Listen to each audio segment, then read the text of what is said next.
வணக்கம் சொந்தங்களே, அன்னைஸ் கிச்சனிலிருந்து உங்கள் அம்மா சசிரேகா சுந்தர். இன்றைக்கி நம்ம கிச்சனில் பார்த்தீங்கன்னா வாழைப்பூ வச்சு தான் வந்து ஒரு சில்லி செஞ்சு காட்ட போகிறேன். இது சிக்கன் 65 மாதிரி மாடல் பார்த்தீங்கன்னாக்கா அதுக்கு என்னென்ன பொருள் வச்சுருக்கேன்னு பார்க்கலாமாங்க. மீடியம் சைஸ் வாழைப்பூ எடுத்து நான் கட் பண்ணி சுத்தம் பண்ணி வச்சுருக்கேன். நான் ஏற்கனவே ஒரு தடவை கூட்டு செய்யும் போதே உங்களுக்கு காட்டியிருக்கேன் எப்படி கட் பண்ணுறதுன்னு. மறுபடியும் நான் காட்டுறேன் பாருங்கள். இந்த நாம்பு மாதிரிக்கெலாம் இதை எடுத்துடணும். நம்ம கீழே வந்து இந்த சின்னதாக வந்து இதழ் மாதிரி இருக்குல்ல, அது எடுத்துடணும். அவ்வளோதான். மீதி எல்லாத்தையும் நம்ம கட் பண்ணி போகலாம். ஒன்றாவது இதுதான் கசப்பு இல்லாததுக்கோசம் இதை எடுத்துடுறது. இந்த ரெண்டையும் எடுத்தாலே போதும். ஒரு வாழைப்பூலேருந்து இன்னொரு தந்தை காட்டுறேன் பாருங்கள். இந்த நாம்பு மாதிரி இந்த இதழ் மாதிரி இந்த ரெண்டு தான். இது எடுத்தாலே போதும். வாழைப்பூ ஆஞ்சா பார்த்தீங்கன்னா நம்ம கை வரல் எல்லாமே நகை எல்லாமே கருப்பாயிடும். பார்த்தீங்கன்னா நம்ம கொஞ்சமாக எண்ணெய் தடவி தான் நம்ம இது பண்ணணும். அப்படி க்ளீன் பண்ணும்போதே பார்த்தீங்கன்னா நகம் விரல் எல்லாமே கலர் கம்மியாகிடும். நம்ம கை பார்த்தீங்கன்னாக்கா இந்த வாழைப்பூ ஆயும்போது தான் கொஞ்சம் லேசாக நம்ம எண்ணெய் தொட்டு தடவிட்டு இதை ஆஞ்சி எடுக்கணும். பார்த்தீங்கன்னா மீடியம் சைஸ் வாழைப்பூ பார்த்தீங்கன்னா ஒன்று கட் பண்ணி வச்சுருக்கேன்.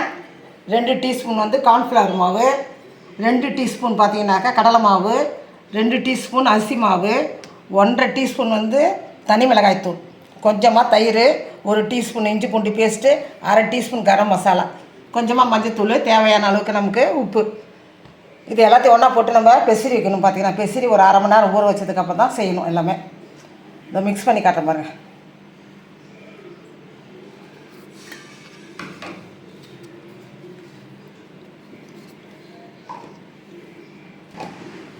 அரிசி மாவு, கடலை மாவு, கார்ன்ஃப்ளவர் மாவு எல்லாத்தையும் ஆட் பண்ணியாச்சு. இஞ்சி பூண்டு பேஸ்டையும் இப்போ ஆட் பண்ணுறேன். கரம் மசாலையும் ஆட் பண்ணிக்கலாம். இந்த தனி மிளகாய் தூளும் பார்த்தீங்கன்னா காரம் உங்களுக்கு எப்படி காரம் தேவையோ அது அந்த மாதிரி. காரம் ரொம்ப கம்மியாக சாப்பிட்றாங்களா இருந்தால் 1 டீஸ்பூனே போதும். பார்த்தீங்கன்னாக்கா கொஞ்சம் நல்லா காரமாக சாப்பிட்றாங்களா இருந்தால் இந்த 1.5 டீஸ்பூன், 1 ஸ்பூன் பார்த்தீங்கன்னா தயிர் எடுத்து வச்சுருந்தா இதையும் ஆட் பண்ணிக்குவோம். ஈஸி தான். பார்த்தீங்கன்னா நம்ம இப்போ இந்த வாழைப்பூ ஆயிர நேரம் மட்டும்தான், மற்றபடி ஒன்றும் வேலை கிடையாது. பார்த்தீங்கன்னா செத்த நாயில் போட்டு எடுத்துடலாம். இதை தேவையான அளவுக்கு நம்ம சால்ட் ஆட் பண்ணியாச்சு. கொஞ்சமாக மஞ்சத்தூள், இவ்வளோ தான் மொத்த பொருள். இப்போ நல்லா பேசினிக்குவோம். தயிர் இருக்கிறதால நம்ம தண்ணி சேர்க்கணும் அவசியம் இல்லை. பத்தலைனா நம்ம லேசாக தண்ணி தெளிச்சிக்கலாம். அதில் பார்த்தீங்கன்னா தண்ணி பத்தலைனா அப்படியே பொலம் தான் இருக்கணும். இது குழம்புலாம் ரொம்ப தண்ணி நிறைய ஊற்றிடக்கூடாது. அப்படியே நல்லா ஒத்த ஒத்தி அழகாக வரணும். பார்த்திங்கன்னா நம்ம போட்டு எடுக்கும்போது நல்லா ஒத்த ஒத்தி அழகாக வரணும். அது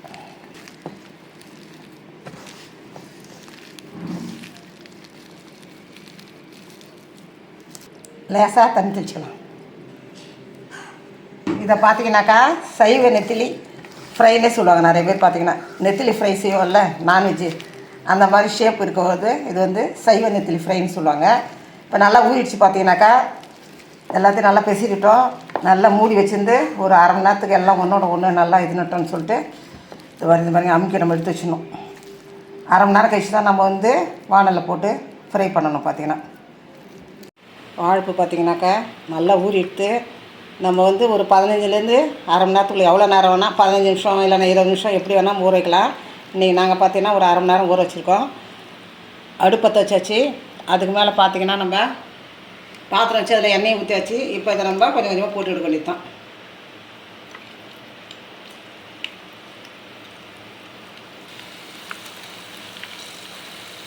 அப்படியே கொஞ்சம் கொஞ்சமாக நம்ம போட்டு எடுக்க வேண்டியது தான்.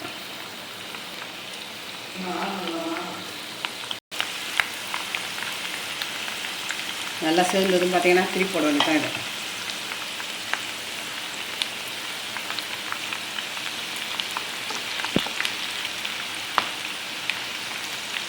இது நல்ல ஃபுல் ஃப்ளேமில் வச்சு நல்லா நம்ம இதை வேக வைக்கலாம். பார்த்தீங்கன்னா அடுப்பு நல்லா ஃபுல் ஸ்பீட் வச்சு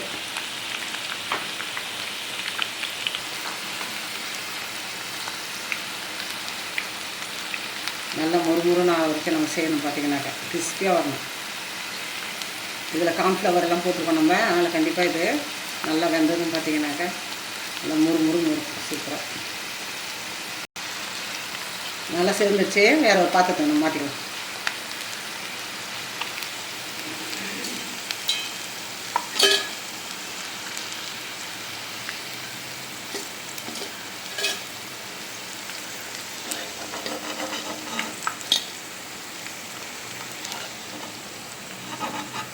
நல்லா எண்ணெய் வடிகட்டோன்னு நல்லா இந்த மாதிரி இது கொஞ்சம் பார்த்தீங்கன்னாக்கா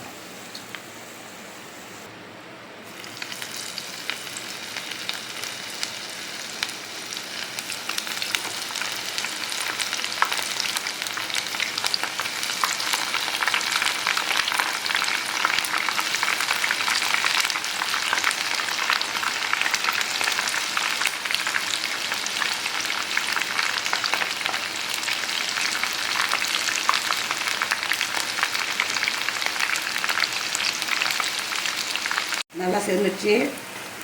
இதை எடுத்து வேண்டியதான். நல்லா எண்ணெய் வடியட்டோன்ட்டு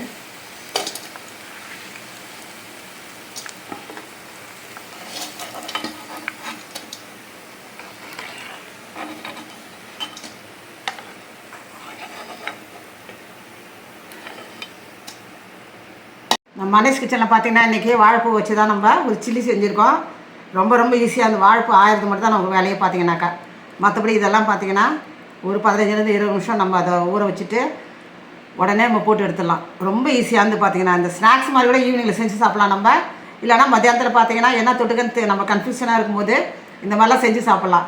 தயிர் சாதம், ரச சாதம், நம்ம கூட்டு வச்சோம்னாக்கா அதுக்கெல்லாம் கூட தொட்டுக்கு சாப்பிட்லாம். சூப்பராக இருக்கும் பார்த்தீங்கன்னாக்கா. செஞ்சு பார்த்துட்டு எனக்கு கமெண்ட்ஸில் சொல்லுங்கள். லைக் பண்ணுங்கள், ஷேர் பண்ணுங்கள், கமெண்ட் பண்ணுங்கள். மறக்காமல் என்னுடைய அன்னஸ் கிச்சனுக்கு சப்ஸ்கிரைப் பண்ணுங்கள். தேங்க்யூ.